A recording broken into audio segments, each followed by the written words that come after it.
Jackie, our trip today really brought home to me how desperately difficult this aid effort is going to be. The roads are appalling. The area is very remote. Many of the villages are really beyond the roads. The only way you can get there is by helicopter. There aren't enough helicopters. Some of the helicopters that do exist have taken the Taliban leaders to visit the area. They came with condolences. But as one person said to us, they didn't bring anything else. They didn't bring anything like food. There are still aftershocks. More people have been killed by aftershocks today. And, you know, as if today wasn't bad enough when it comes to women's rights, we discovered that some men are not letting their injured wives go and get the treatment that they need. We're following a rescue. A woman has been lying in agony for 3 days after the roof fell on her during the earthquake. But until today, there's been no one to treat her injuries. Her name is Walima. Everything hurts. They bring her to a makeshift clinic in Guyane, where her husband is waiting. Their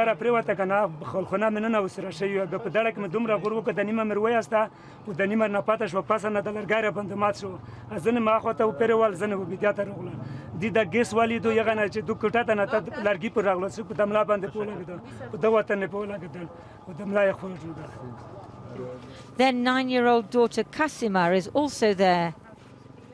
She lay under rubble for 3 hours. Walima's husband is letting male doctors examine her. There are very few female doctors in this region, so the alternative is to let her go untreated. Not every man makes the same choice. Nurse Mina Royer is giving advice to the father of a sick girl. When she arrived from Kabul this morning, the men told her the women weren't allowed to leave their homes, so she couldn't treat them. ولی بعد او گفتن که ما زنا رو اجازه نمیدیم، این یک رسم ماست که ما زنا رو در بین مردان نمیمانیم. باز ما چی کردیم که ما کمپ خود یک طرف میمانیم که بتونن امو زنای شما، ما زیادتر میخوایم که زنایشان او رو مجبور کردیم تا زنای خود از خانه بکشن، چون زنای زیادتر زنایشان هم کلی هم ببینین مریض بودن. This woman's worried about her kids. Mina asks if the roof fell on them. And the woman says yes. One has a pain in the chest. All have head injuries. Also, they're terrified. A few yards up the hill, a makeshift camp. An entire extended family of 80 people are sleeping in the open or in tents. Dozens of children are gathered inside one. If there's an aftershock, a tent can't fall on you and kill you, so their parents think it's the safest place. But it's hard feeding and caring for this many children, and as yet, the family has received no aid.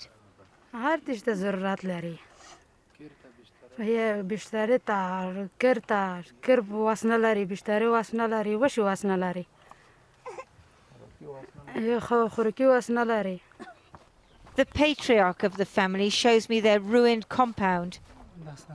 It was spacious, but one side just crumbled.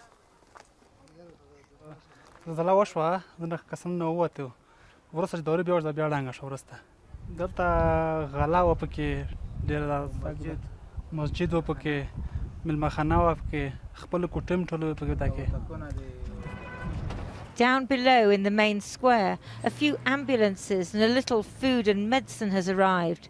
The Taliban are there guarding supplies. People have started to come down from the villages and gather here in Guyane because they think this is where aid will come. And a bit is beginning to trickle in, not very much. It's pretty chaotic, but this is a very hard place to reach.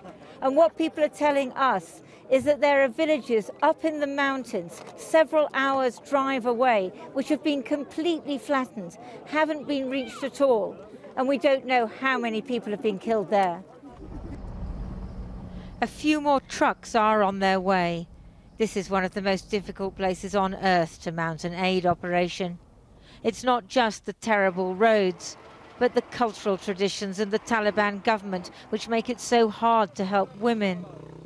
This lorry of food is stuck and has blocked the road. Just one of a myriad of problems facing the victims of this earthquake and those who would try to ease their suffering.